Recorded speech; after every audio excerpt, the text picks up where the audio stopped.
Before I get into Transformers 3, I want to quickly go back and talk about Transformers 2. Because after my George Lucas video, it had been brought to my attention that Michael Bay had apologized for Transformers 2, and I hadn't heard anything about that. Certainly not when I reviewed the movie with my brother, because if I had known about that, I might have given him a little bit of credit for that, and maybe I would have said exactly the same things about Transformers 2 that I did, but maybe I would have gone a little bit easier on Michael Bay. Come to find out, this was actually a bit of a half-assed apology on his part, and something that he's kind of shifting the blame to the right person, mind you, but still, he seems to be not taking 100% responsibility for this.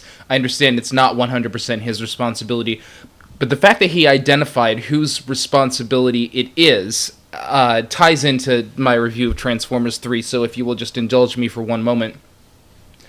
He didn't actually take 100% responsibility for Transformers 2 being as bad as it was, and he didn't really apologize for it. He sort of did. Here's what he said. "We made some mistakes. The real fault with Transformers 2 is that it ran into a mystical world. When I look back at it, that was crap. The writer's strike was coming hard and fast. It was just terrible to do a movie where you've got to have a story in 3 weeks." And he elaborates on that. He said, "I was prepping a movie for months where I only had 14 pages of some idea of what the movie was. It's a BS way to make a movie. Do you know what I'm saying?"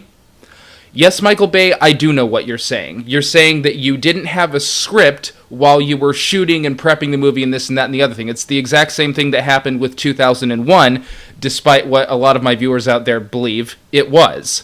You shot before the screenplay was complete. That's what happens. That's what makes a bad movie, like 2001 and like Transformers 2. So he's identifying the writing being the problem with Transformers 2. Nevertheless, he did, on some kind of fundamental, albeit half-assed way, apologize for Transformers 2, and I give him some credit for that. Michael Bay, you owe us another apology. This is the worst of the three. This Transformers Dark of the Moon is a strong contender for worst movie that I have ever seen in my life. And you may have noticed a little caption that has been constantly placed on the screen that you're watching. And the name of this clown is the name of the guy who wrote Transformers 2. It's also the name of the guy who wrote Transformers 3. Michael, you guys hired the exact same fucking ass clown to write this movie as you did the last one. What did you think was going to happen? If you were really sorry about Transformers 2, you would have fired him and hired someone who can actually write. Now, I don't know if Michael Bay is responsible for the hiring and firing of writers. He probably isn't. But he does have clout and some control over the movie. Steven Spielberg had nothing to do with this movie except for slapping his name on it, and as far as I know, he was responsible, or at least partially responsible, for Megan Fox being fired altogether. So there's absolutely something you could have done to make that happen. So you'll have to forgive me when I say that it is really hard for me to accept Michael Bay's apology for kicking me in the nuts when he just turns around and does it again. Worse this time. This movie is worse. It's worse than the second one. The dialogue is worse, the characters are worse, the pathetic, hopeless attempt at humor is worse. This movie needs to be... Somebody needs to track down a fairy and have that fairy wave a magic wand and turn this movie into an actual person so that I can kick its fucking ass. I'm not going to talk about the plot because there isn't one, so there's nothing to talk about. Transformers run around and Michael Bay lets Shia LaBeouf be as obnoxious as possible. They stuck some new girl in here, and the first scene we see of her is her with no pants on. Just everything you would come to expect from an obnoxious teen film with robots. But the thing that gets on my nerves the most about these movies, and this does include the first one, which I think was the best of the three, but it still had these problems, it's so panderous to teenagers. And the reason I say that is because teenagers are the only things that exist in this movie. The teenagers are teenagers, the adults are teenagers, the military is teenagers, the business owners are teenagers, the Transformers are teenagers, and it's just like there's this douchebag writing the movie that thinks, oh yeah, we'll make everybody teenagers and the teenagers will go apeshit over it. Well, fuck you. People don't talk like this, and people don't act like this. Not everyone in the world is obnoxious as you see them through your lens of bullshit. And I'm talking to the writer right now. And once again, you have this common theme in this movies where every single goddamn fucking character has mental problems. And the examples of this are sprawled out all over the movie, like... There's a scene where Shia LaBeouf is trying to get a job, and he has an interview, and the business owner who's interviewing him, he has a conniption fit because someone is using a red cup on a yellow floor, because I guess he has mental problems. Then you have a scene where Shia is stopped from driving his car into a military installation, and so he just starts screaming completely out of the blue because I guess he has mental problems. Then you have a scene where there's this Asian gentleman who takes him into a bathroom stall and starts taking his pants off because he's got a manifesto in his pants because I guess he has mental problems. But the thing is, that character, the one who took his pants off in the bathroom stall, he was actually supposed to have mental problems, and he was completely indistinguishable from every other character in the movie. So, as usual, you've got a bunch of obnoxious teenagers running around in robot form and in adult form. You have the Sector 7 guy from the first movie running around who has mental problems. And I'm so goddamn fucking tired of this shit. This is why I did not see this movie in the theater. I know you guys wanted me to review it when it was new. I am not going to give these people any more money than just my regular Netflix subscription fee.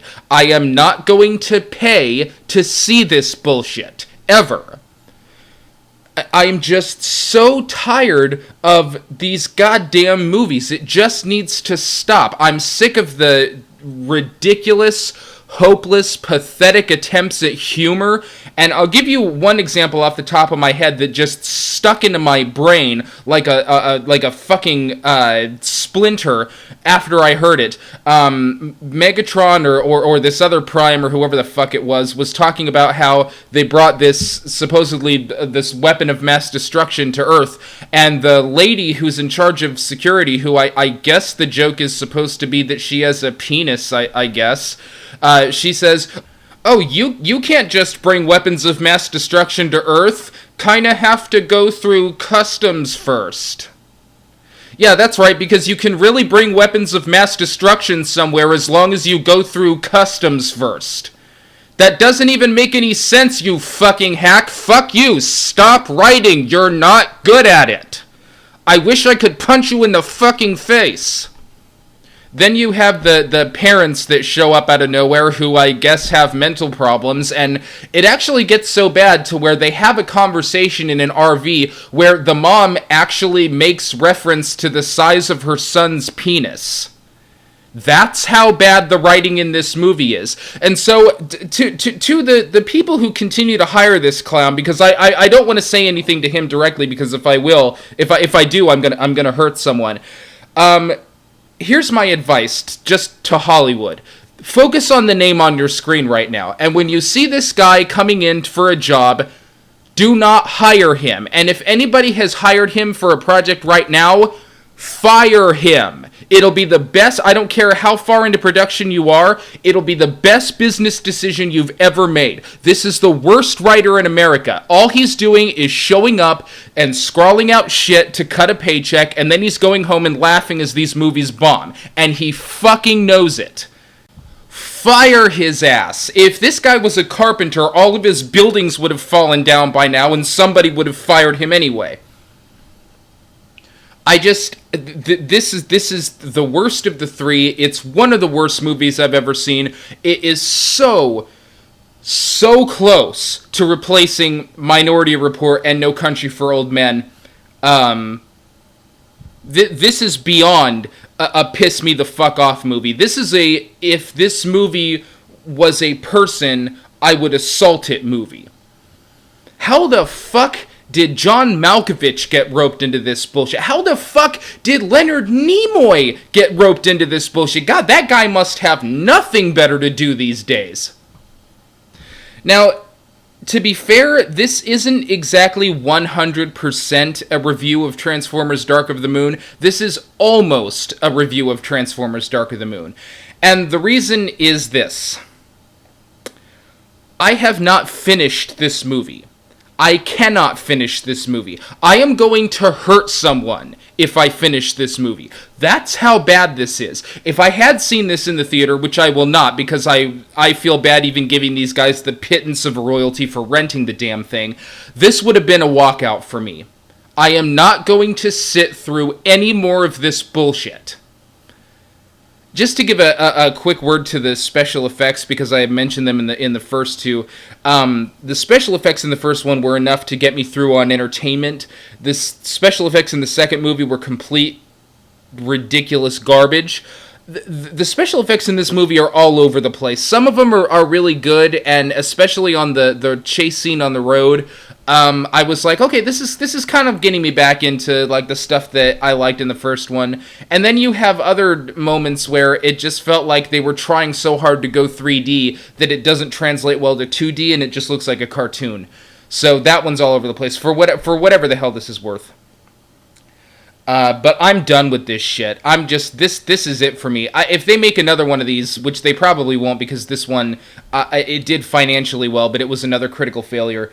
And I don't know that I'm even gonna bother with these anymore, not even just for a review. I'm so fucking tired of this. And once again, you may have noticed that I never talked about the plot because there isn't one. And I'm not gonna give this fucking clown even the small satisfaction of trying to decipher a plot out of this. There is no plot. He knows it. He just wants money. Stop giving this guy money.